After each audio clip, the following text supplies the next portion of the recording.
Praticamente todo mundo se importa muito com a sua própria imagem. Não é à toa que está vendo uma explosão de aplicativos sendo criados para exatamente editar, formatar, enfim, cobrir algumas imperfeições que todo mundo pode apresentar. Talvez o programa mais famoso nesse sentido seja exatamente o Photoshop. Quem não conhece o Photoshop? Quem nunca viu aquela pessoa que foi editar parte do seu corpo e tortou toda a imagem no fundo?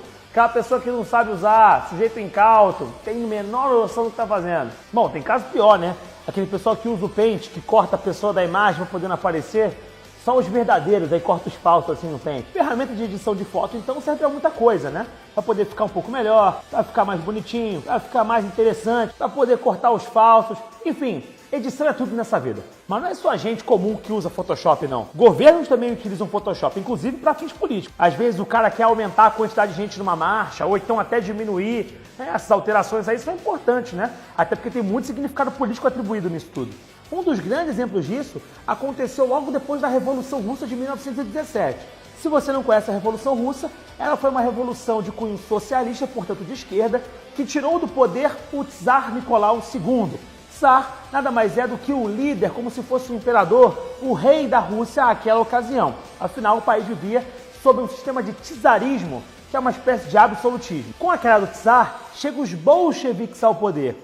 E por isso é que a gente fala que em 17 houve a Revolução Bolchevique. Esses bolcheviques, muito embora fossem da esquerda, não tinham o prestígio de toda a esquerda. Por exemplo, os anarquistas odiavam a forma como os bolcheviques conduziam o poder. Isso porque eles se mostravam extremamente autoritários e muito antipopulares. Exatamente tudo aquilo que os anarquistas odiavam. Até porque, para os anarquistas, qualquer medida socialista precisa ser democrática e não autoritária. Isso demonstra que a própria noção de esquerda, por exemplo, é muito complexa. Tem várias formas de ser de esquerda, inclusive algumas formas discordantes entre si. Bom, de todo modo, com a chegada dos bolcheviques ao poder, inicia-se uma época em que Lenin vai ser o líder do país, uma vez que ele é o líder do partido. Lenin ficará na frente da Rússia desde 1917 até o ano da sua morte, 1924, sendo sucedido na sequência por Stalin, Joseph Stalin, aquele bigodudo conhecido, o grande timoneiro, o que conduziria a depois chamada União Soviética, segundo eles, a um futuro maravilhoso e cheio de coisas boas pela frente. Mas não acho você que a chegada do Stalin ao poder foi tranquila, não. Houve muito maremoto, sim. Timoneiro maremoto. Até porque o Stalin tinha alguns opositores. Dentre esses opositores, talvez aquele mais destacado fosse o Leon Trotsky, alguém que também fazia parte desse processo da Revolução Russa, mas que tinha uma posição um pouco contrária àquela posição que demonstrava ter o Joseph Stalin. O Marcos quis ajudar e fez um mapa mental, olha que coisa interessante aqui. É mapa mental o teu nome? Mapa mental, olha aqui, ó. Stalin de um lado, Trotsky de outro. Veja, ele chamou o Trotsky de bobão. Um pouco pesado isso, né?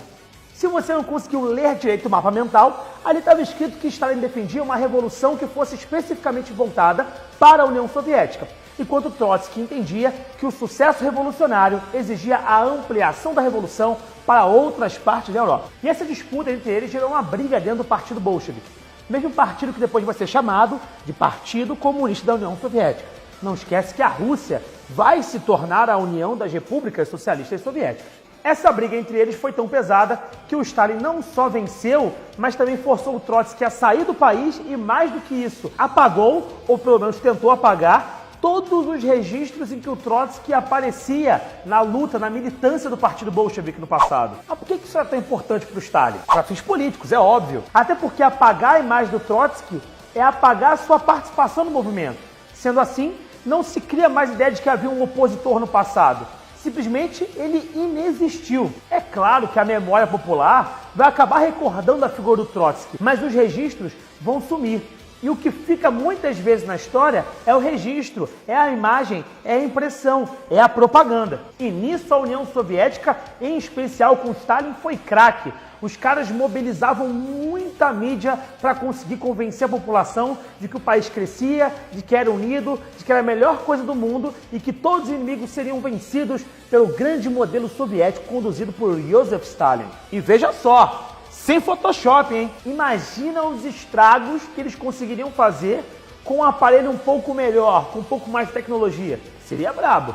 No fim das contas, o que fica visível é que todo mundo sempre acha importante mexer em uma coisinha, mexer em outra, apagar uma imagem do passado, reconstruir, botar um filtro certo, até porque memória é muito aquilo que a gente constrói. E todo mundo quer deixar no futuro aquele registro que mais lhe interessa, né? Seja eu ou você no Instagram, seja o Stalin nos registros fotográficos da formação da União Soviética.